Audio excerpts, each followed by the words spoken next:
Hello there, fellow zombie slayers. My name is Stanley557, and here is Shieldless, a series where I complete every single Easter egg in Black Ops 3 and 4 without a shield. This concept has come from the common criticism in BO3, and especially in BO4, about how essential the shield is to the game ever since it was introduced in transit back in Black Ops 2.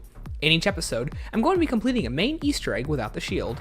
The key question I'm asking here is not if it's possible, but rather how difficult it is, and my thoughts on the egg afterward. For the challenge, there's only really 3 restrictions. I can't build the shield during the Easter egg, unless it is specifically required, of course. I can't use ultra rare mega gobble gums or elixirs. This includes gums like Perkaholics, Shopping Free, Raindrops, Near Death, etc., and every Easter egg must be beaten in solo for consistency's sake.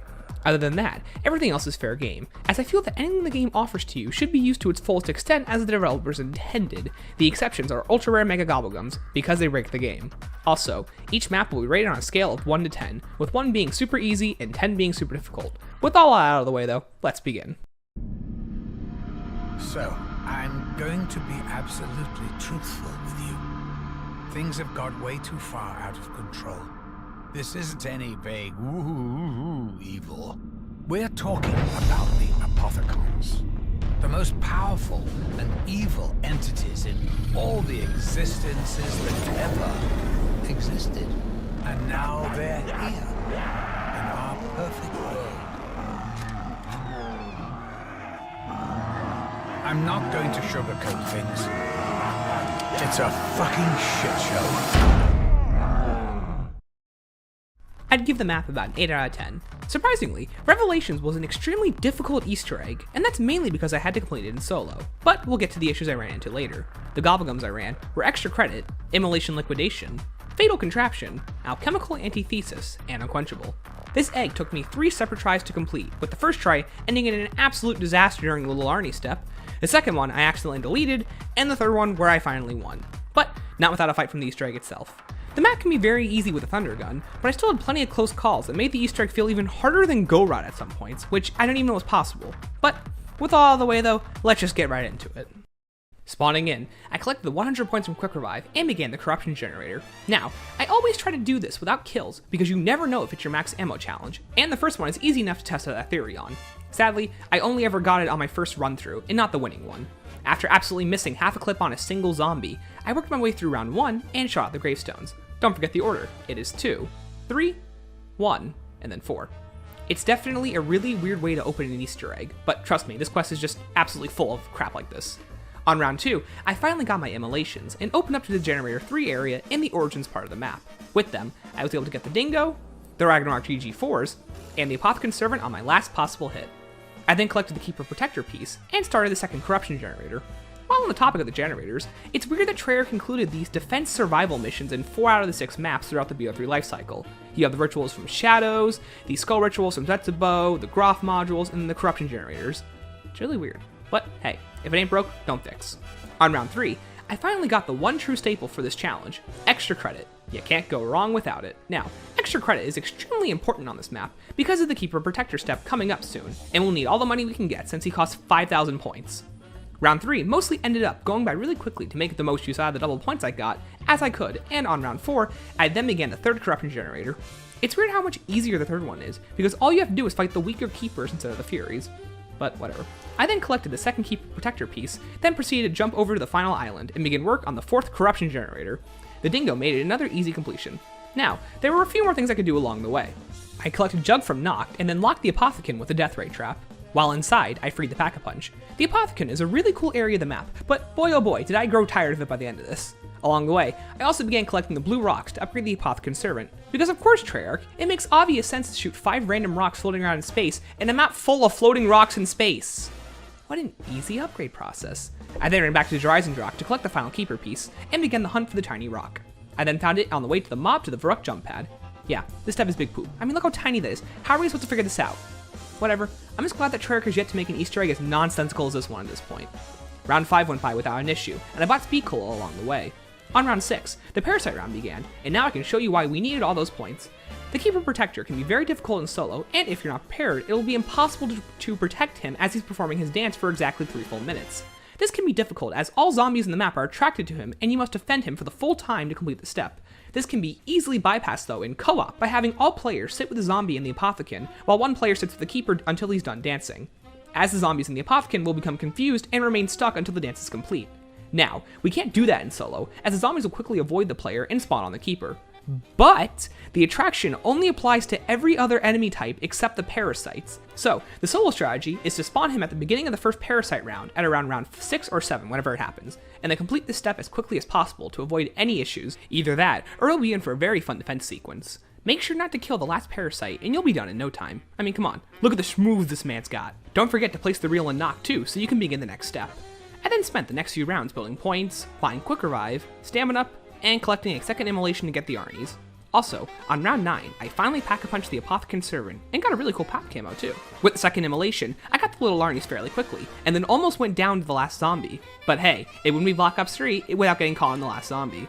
During round 10, I also completed the very easy side quest to get the Wolf Helmet. But with all that, I can now begin the Margwa Reel step. This step is usually very easy, but in solo, you'll run into a few issues, especially without the shield. First of all, it's a lot harder to aim with the zombie constantly chasing you, and I missed the first hole, so without a max ammo challenge to collect, I had to simply keep pushing the rounds and wait for a max ammo. I was not in a good spot. You'd think I'd just replace Alchemical with Cashback, but no, I'm that kind of stupid. Oh, by the way, my max ammo challenge was to build the shield, and as we all know, I can't do that. The next few rounds were spent just waiting for a max ammo, so I also pack-a-punched the Dingo in the meantime, as it would be helpful when fighting the Margwas anyways. Finally, on round 13, I got it, and could continue the step. Now, I could finally begin the first Margwa rush, and I didn't really run into any issues. And one of them even dropped me max ammo too, which was nice. And then a Panzer decided to join the party, so, you know, cool. Just remember, I could be done with this step by now, if all I had was a second player. But alas, my self-imposed challenge proved to be, in fact, a challenge. It doesn't help that the Apothecon Servant isn't really that useful against the Panzer either. And all without trying to kill the last zombie too.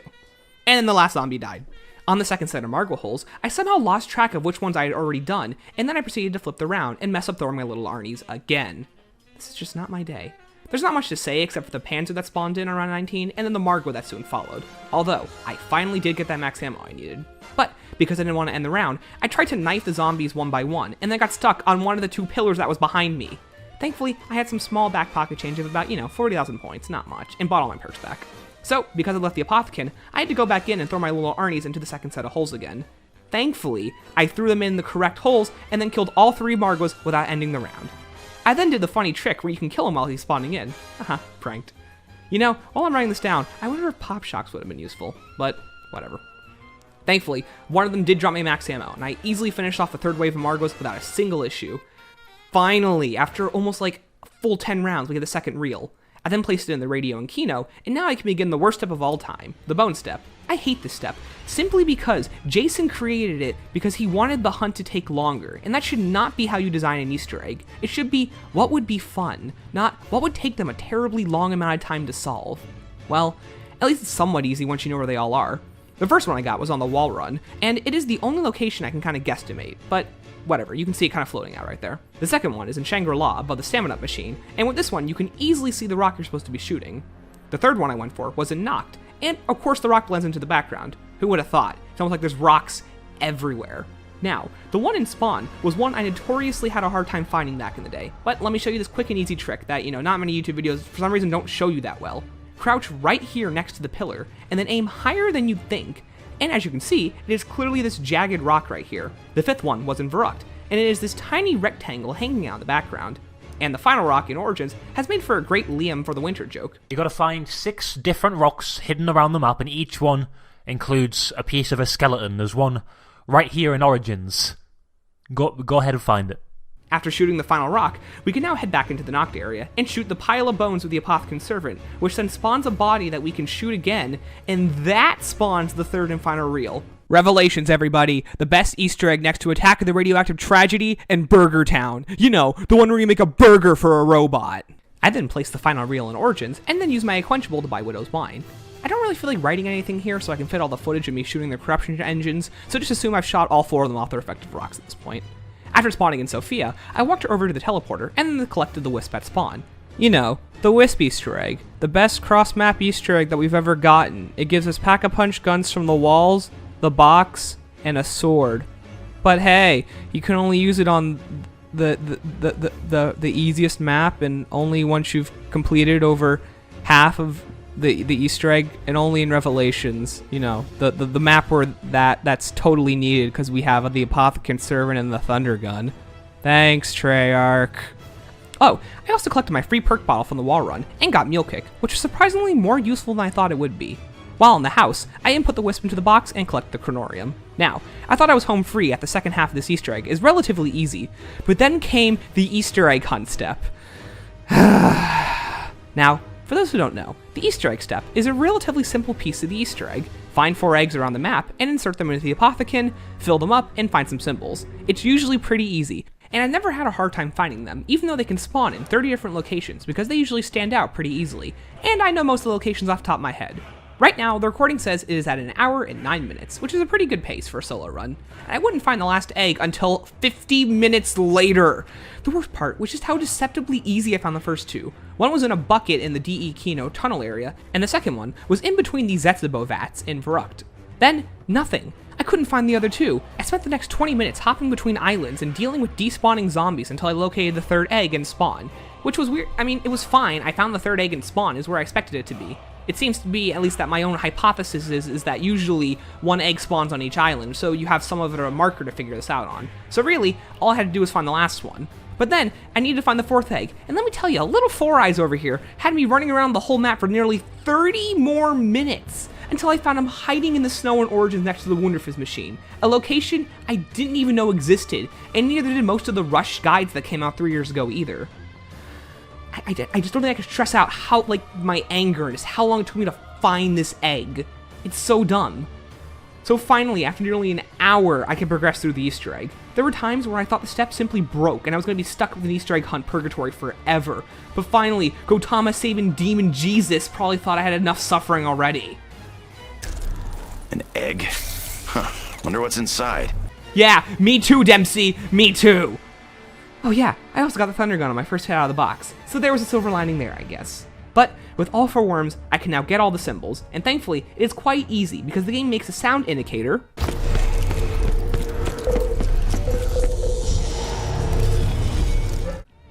when you are close to it. With 1 on each island, this part of the quest went by a lot smoother than the mind-breaking Easter egg hunt I just had. I also used my second Unquenchable to get double tap, because why not? It's pretty useful. And for my troubles, I got a Margwa and another Panzer. Thankfully, the Zeus cannon just says, no. Now, with all 4 symbols, we can now go to the Margwa boss fight. But before I went in, I also collected the Keeper helmet, as an extra hit proved to be a lot more useful than I thought it was. And once inside the arena, I began the simple little symbol puzzle. My order was 1, 2, 4, and 3. I more or less just correspond each of the numbers up to the symbols in your leaderboard section right here. But now all I had to do was survive and input the symbols. Finally, something I can do. Now, let's talk about my favorite step of this Easter egg, the Margwa boss fight. I love this step simply because of the difficulty. The Margwa, an already difficult enemy, has to be killed twice, alongside avoiding terrain hazards, furies, keepers, zombies, and parasites, all while the elements change and keep the player on their toes. It's just a really cool step, and it feels more like an actual final boss fight than the real final boss fight of Revelations, as it requires skill to make it out successfully, and all without using ultra rare Mega Gobblegums, too. But I'd be lying if I didn't say the Zeus Cannon did make it a lot easier. But also, when I got stuck on this Fury right here, I should have 100% had went down. I even took the Margwa Slam, but because I had the Keeper helmet, the extra hit saved me. In solo, this game does not mess around, but nonetheless, it was a lot more fun than I thought it would be. But back to the dumb steps. Now, we have to play Uplink with the summoning key, and fire our godlike ball at some random items before we can go into the last boss fight. Yeah, because that makes sense apparently. Care to explain at some point, Jason? No? Alright then. My guess is it has to do with Zero Base from the comics, but I don't actually know. This is a relatively easy step if you know what to aim for, and as an added bonus, I even hit every single item on the first throw, which usually doesn't happen all that often. I tend to miss the poster in Mob of the Dead. Also, can someone tell me why shooting the turret in Verrucht spawns a banjo? Come on. Anyone? Well, after teleporting to Noct and running into no glitches, I could simply wait for a max ammo and finish the Easter egg step. I also tried to grab my free perk from the challenge graves, but the game simply said, no. So, 7 perks will have to do, I guess. After grabbing a max ammo, I ran into the teleporter and began the final boss fight. Now, why does filling up the summoning key and throwing it at Sophia give her the ability to break the Apothecon barrier? So many questions. I then filled the summoning key and gave Sophia the Keeper ability to break the Apothecon barrier. With it gone, I could use the Death Machine to destroy the Shadow Man again. And thus, that concludes the Shieldless challenge for Black Ops 3. Also, why is my cutscene lagging here? Whatever. But as if my adventure wasn't concluded, the game broke at the end of the cutscene, and my leaderboard screen was a large black box, but I could move my character around the house for some reason. I mean, look at the bottom right, you can even see it. Whatever. And of course, as you can see in the bottom, I didn't build the shield at all. And thus concludes Shieldless for Black Ops 3. Revelations is usually a very simple Easter egg, but my own challenge stipulations and forcing myself to do it in solo definitely made it a lot harder than it had to be. But regardless of all the hardships, I'd still really recommend doing this challenge in any of the Black Ops 3 maps as they were a lot of fun. The main issues I found involved solo balancing, rather than my own ability to not die. But with that, I can now conclude that Black Ops 3 is a relatively possible game to do shieldless, and if you ever wanted to add any spice to your game, try doing it without a shield. You might have more fun than you think. After this is the Black Ops 4 maps, and I couldn't be any more excited. Well, thank you for watching, and remember, keep on slaying. Wonderful one.